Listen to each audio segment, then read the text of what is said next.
வாழ்க்கையில் எது முக்கியமாக தெரிஞ்சு வச்சுக்கணுமோ அது உங்களுடைய மனசு கண்டிப்பாக தெரிஞ்சு வச்சுக்காது. ஏன்னா நிறைய பேர் அப்ராட்ல இருந்து மலேசியா, சிங்கப்பூர் நிறைய பேர் கால் பண்ணி என்னன்னா எது பிரம்ம முகூர்த்த நேரம் அப்படின்ட்டு தொடர்ந்து பிரம்ம யோகத்திற்கு நிறைய பேர் மெசேஜ் மூலயமாவும் ஃபோன் பண்ணியும் கேட்டிருந்தீங்க. அது நமக்கு தெரிவிச்சாங்க. எது ஒரு தியானத்திற்கு சரியான நேரம், அது சித்தர்களாக இருக்கட்டும், மகான்களாக இருக்கட்டும், ஞானிகளாக இருக்கட்டும், அனைவருமே ஒரு ரெஃபர் பண்ணக்கூடிய நேரம் தான் பிரம்ம முகூர்த்த நேரம். ஏன்னா ரொம்ப ரொம்ப ரொம்ப ஒரு முக்கியமான ஒரு நேரம் தான் பிரம்ம முகூர்த்த நேரம். அந்த பிரம்ம முகூர்த்த நேரத்துல ரொம்ப ஒரு மிராக்கலான விஷயங்கள் எல்லாம் ஒவ்வொருத்தருடைய லைஃப்ல பிரபஞ்சம் செய்யும். அதுவும் குறிப்பா பாத்தீங்கன்னா, நீங்க சித்தர்களுடைய அருள் பெறணும், சிவபெருமானுடைய பிளஸிங் வாங்கணும், அது மட்டும் இல்லாம வேற வேற டைமென்ஷன்லயும் வேற வேற தன்மையிலும் ஒவ்வொருத்தரும் கனெக்ட் ஆகணும். நம்ம இதெல்லாமே பார்க்கணும். அதை தாண்டி என்னுடைய லைஃப்ல ஏற்பட்டிருக்கிற கர்மா எல்லாத்தையுமே குறைச்சிடணும், கர்மா இல்லாம ஒரு லைஃபுக்கு போயிடணும் அப்படின்னா நிச்சயமா சொல்றேன், பிரம்ம முகூர்த்த நேரம் ரொம்ப ரொம்ப இம்பார்ட்டன்டான ஒரு விஷயம். ஏன்னா இந்த தியேட்டர்ல இத்தனை மணிக்கு படம் போடுவாங்க, இந்த ஹோட்டல்ல ஒரு நல்ல ஃபுட்டு கிடைக்கும் அப்படின்ட்டு இந்த புற உலகத்தில் நீங்கள் தெரிந்து கொண்டு வைத்திருக்கின்ற அனைத்து விஷயங்களும் ஒரு பயனற்றவை தான். ஏன்னா அது எப்பேற்பட்ட மனிதனாக இருந்தாலும் சரி, அது பணக்காரனாக இருந்தாலும் சரி, கடை கோடி ஏழையாக இருந்தாலும் சரி, இறைவனுடைய பார்வையிலும் குருமார்கள் சித்தர்களுடைய பார்வையிலும் அனைவருமே சமம் தான்.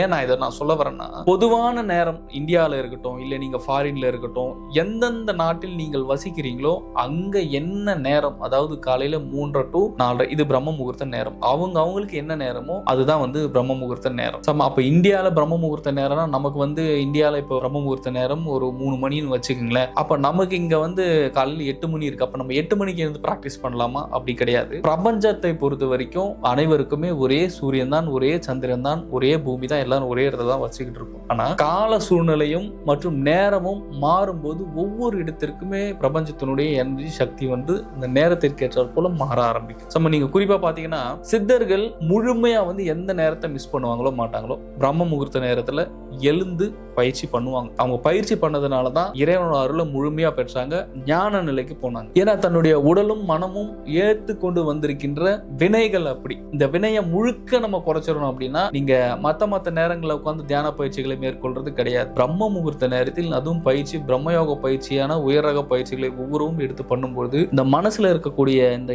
எதிர்மறையான எண்ணங்கள், அதாவது நீங்க இந்த மனசு எங்கெங்கயோ போயிட்டு எந்தெந்த அலைகளை போய் கனெக்ட் ஆயிட்டு இருக்கு. நீங்க தனிமையில இருக்கும்போது அது நல்லா ரியலைஸ் பண்ண முடியும். எந்த ஒரு அதீதமான ஒரு எதிர்மறை எண்ணங்களும், எந்த மாதிரியான ஒரு நெகட்டிவ் தாட் ஒவ்வொருத்தருக்கும் ஓட ஆரம்பிக்குதோ நீங்க அங்கேயே சிக்கிட்டீங்கன்னு அர்த்தம். எந்த ஒரு விஷயத்துல இருந்து உங்களால விடுபட்டு வெளியே வர முடியலையோ உங்க லைஃபை நீங்க அங்க இழந்துட்டீங்கன்னு அர்த்தம். அது யாரா வேணா இருக்கட்டும், உங்களை தாண்டி எப்பவுமே ஒரு பர்சன் மேலையும் ஒரு ஆட்கள் மேலையும் எப்பயுமே தன்னுடைய எண்ணங்கள் அவங்கள நோக்கியே போயிட்டு இருக்கு. எப்பவுமே நான் இவங்களை பத்தி மட்டும்தான் சிந்திச்சுக்கிட்டு இருக்கேன் அப்படின்னா நீங்க வாழ்க்கையை இழந்துருவீங்க. அப்ப முழுமையா உங்களுடைய எண்ணமும் உங்களுடைய கவனமும் ஒரு நெகட்டிவான இடத்துல போயிட்டு நீங்க உங்களை தக்க வச்சிட்டு இருக்கீங்க. அந்த இடத்துல உங்களுடைய மனசு லாக் ஆயிட்டு இருக்கு. அதுல இருந்து வெளியே வர முடியாம அந்த சூழ்நிலையில எப்பயுமே மாட்டிக்கிட்டே இருக்கிறதா லைஃப். எந்த ஒரு விஷயம் உங்களை ஒரு மகிழ்விற்கும் ஒரு பேரானந்தத்திற்கும் கொண்டு போலியோ அந்த இடத்துல நீங்க முடிஞ்சுங்க. அது என்ன வேணாலும் இருக்கு. ஏன் நான் சொல்றேன்னா, ஒரு மனிதன் யாருக்கிட்ட போராடுவானோ போராட மாட்டானோ, குறிப்பா பாத்தீங்கன்னா இயற்கை கூட போராடுவான். இயற்கை மிஞ்சின வேலைகளை நம்ம செய்வோமா, செஞ்சு பார்ப்போமான்ட்டு. ஆனா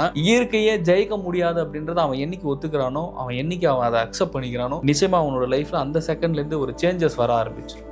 ஏன்னா இங்க பிரபஞ்சத்தை பொறுத்த வரைக்கும், இறைவனை பொறுத்த வரைக்கும் ஒண்ணுமே கிடையாது. எல்லாமே பிரபஞ்ச பேராற்றல் தான், எல்லாமே இறைவனுக்கு உட்பட்டு தான் நடந்துட்டு இருக்கு அப்படின்றத ரியலைஸ் பண்ண ஆரம்பிக்கணும். ஒரு விஷயம் உங்களுக்கு மன அழுத்தமாகவும், ஒரு விஷயம் உங்களுக்கு ரொம்ப அதீத ஸ்ட்ரெஸ்ஸாகவும் டிப்ரெஷனாகவும் இருக்கு, ஆனா என்னால் இதுல இருந்து மீண்டு வர முடியல. அப்ப என்னன்னா, முழுமையாக அந்த விஷயத்தை உங்களுடைய மனசு ஏத்துக்கல. அப்ப ஏன் ஏத்துக்கல அப்படின்னும் போது உங்களுடைய எண்ணங்களும் சரி, உங்களுடைய மனநிலையும் ரொம்ப வீக்கா இருக்கு.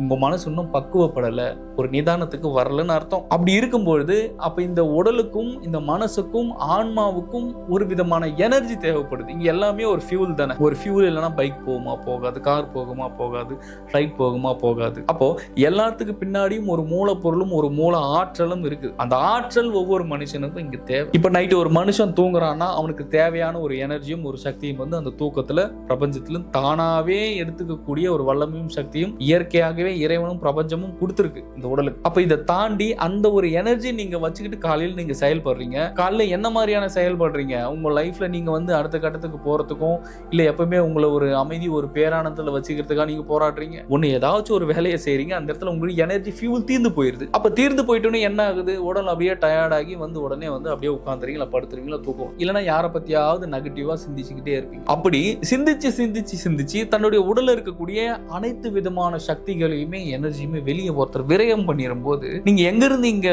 ஒரு பாசிட்டிவா நீங்க இருக்க முடியும்? அப்போ என்ன நான் சொல்ல வரேன்னா, ஏதோ ஒரு சக்தி உடலுக்கு தேவைப்படுது. ஏதோ ஒண்ணு உடல்ல இருந்து தீந்து போயிருது. அது தீந்து போயிட்ட உடனே நான் மனதளவிலையும் நான் உடல் அளவிலையும் ஒரு சோர்ந்து போயிடுறேன். எனக்கு அதுவே பெரிய ஸ்ட்ரெஸ்ஸா இருக்கு, டிப்ரெஷனா இருக்கு, ஒரு பெரிய மன அழுத்தமா இருக்கு அப்படின்ற ஒரு வலியும் வேதனையும் உங்களுடைய வாழ்க்கையில் ஒவ்வொருவருக்கும் இருக்கு. ஏன் நான் சொல்றேன்னா, இதை சரி பண்ணணும்னா சரியான ஒரு ஃபியூல் உள்ளுக்குள்ளார ஏத்தணும். அந்த ஃபியூல் தான் உங்களுக்குள்ளார இருக்கிற ஆன்ம பிரகாசம், ஆன்ம ஒளிங்கிறது. அந்த ஒளி ஒவ்வொருவருக்குள்ளேயும் வந்து ரொம்ப ரொம்ப ரொம்ப சுருங்கி சின்னதா சின்னதா சின்னதா ரொம்ப ஒரு புள்ளி வடிவில் போயிருச்சு உங்களுடைய ஆன்மா. அப்ப என்ன ஆகும்னா, முழுசா அந்த ஆன்மாவுடைய பிரைட்டும் அந்த ஒளியும் வரல அப்படின்றதுனால எல்லாருக்கும் வந்து வாழ்க்கை வந்து ஒரு இருளாகவும் எப்பொழுதும் எதிர்மறையான சிந்தனைகளே உங்களுடைய மனமும் உடலும் எடுத்துக்கிட்டு. அப்ப இந்த சார்ஜ் நார்மலாவே உடல் எடுத்துக்குது நைட்ல. ஆனா அது எப்படி விழிப்புணர்வோட நீங்க சார்ஜ் பண்ணணும், எப்படி விழிப்புணர்வோட பிரபஞ்சத்தில் பொழிகின்ற பெருமாற்றலையும் பெரும் சக்தியையும் நம் உடலும் நம் மனமும் எடுத்துக்கொண்டு ஆரோக்கியமாக இருக்க வேண்டும் அப்படின்னா ஒவ்வொருவரும் யோக பயிற்சியை பண்ணணும். இந்த யோக பயிற்சினா எல்லாம் சாதாரணமா நினைச்சுக்கிறீங்க, என்ன போய் உட்கார்ந்துட்டு அமைதியா கண்ணை மூடிட்டு உட்கார்றதுன்ட்டு. அது அப்படி கிடையாது. யோக பயிற்சி செய்ய தெரியாதவங்களுக்கு அது சாதாரணமா கண்ணை மூடி உட்கார்றது.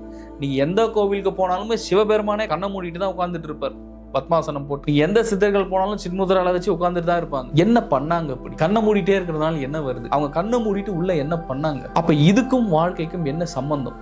அப்ப இந்த மாதிரி உட்கார்ந்தவங்க எல்லாம் ஏதோ ஒண்ணு நமக்கு சொல்றாங்க, ஏதோ ஒரு விஷயங்களை கற்பிக்கிறாங்க, நம்மளுடைய வாழ்க்கைக்கு முன்னேற்றத்திற்கு உண்டான ஒரு ஞானத்தை கொடுக்குறாங்க அப்படின்னா என்ன பண்ணிருக்காங்க அப்படின்றத ஒவ்வொருத்தருமே லைஃப்ல புரிஞ்சுக்கணும். நான் ஏன் இந்த விஷயத்த ஒவ்வொருத்தருக்கும் இவ்வளவு ஆணித்தரமா நான் சொல்றேன்னா, இந்த பிரபஞ்சமும் இறைவனும் அவ்வளவு சாதாரண ஒரு விஷயம் கிடையவே கிடையாது. அதுவும் குறிப்பா எந்த டைமா வேணா இருக்கட்டுமே, காலையில நீங்க உங்களுடைய வாழ்க்கையில பிரம்ம முகூர்த்த நேரத்துல எழுந்து பயிற்சி பண்ணும்போது முழுமையா பிரபஞ்சத்தோட சக்தின்றது அதீதமா உங்களுக்கு கிடைக்க இருக்கும். இதுதான் வந்து பிரம்ம யோகம். அடிக்கடி 7 days கிளாஸ் போட்டு நம்ம ஆன்லைன் வாயிலாக ஒவ்வொருவருக்கும் நம்ம சொல்லி கொடுத்துட்டு இருக்கோம். ஸோ கிளாஸ் ஜாயின் பண்ணணும்னு விருப்பம் இருக்கிறவங்க குரு பிரம்மானந்த ஸ்ரீ சிவபிரபாகர சத்யயோகி சுவாமிகள் அவர்களுடைய உயர்ந்த அருளுடனும் பெரும் தனி ஆற்றலின் பேரில் நம்ம சொல்லி கொடுத்துட்டு இருக்கோம். ஸோ தாராளமா நீங்க கால் பண்ணி நீங்க ரெஜிஸ்டர் பண்ணி ஜாயின் பண்ணிக்கலாம். ஸோ என்னன்னா, அப்ப இந்த உடலுக்கும் மனதிற்கும் ஒரு எனர்ஜி தேவை. அந்த எனர்ஜி அப்படிங்கிறது பிரபஞ்சத்திற்கிட்ட தான் நம்ம எடுக்க முடியும். நீங்க என்னதான் நீங்க உணவு எடுத்தாலும் சரி, நீங்க சாப்பிட்டாலும் சரி, பிரபஞ்சத்தினுடைய அருளும் பிரபஞ்சத்தினுடைய சப்போர்ட் இல்லைன்னா இங்க இருக்க முடியுமா? ஒரு 10 நாள் உணவு சாப்பிடாம இருங்களேன், செத்தெல்லாம் போக மாட்டீங்க, உயிர் இருக்கு. ஒரு ஐயா ஒருத்தர் இருக்காரு, அவர்லாம் 1 வருஷம் சாப்பிடவே இல்லை, இறந்தா போயிட்டாரு. அப்படி கிடையாது. எல்லா விஷயமுமே பிரபஞ்சம் நமக்கு கொடுத்துக்கிட்டு இருக்கு அப்படின்றத உணரணும். அப்ப பிரபஞ்சத்துக்கு ஒவ்வொரு நொடியும் ஒவ்வொரு கணமும் நம்ம நன்றி உணர்வோட இருக்கணும். அப்படின்னா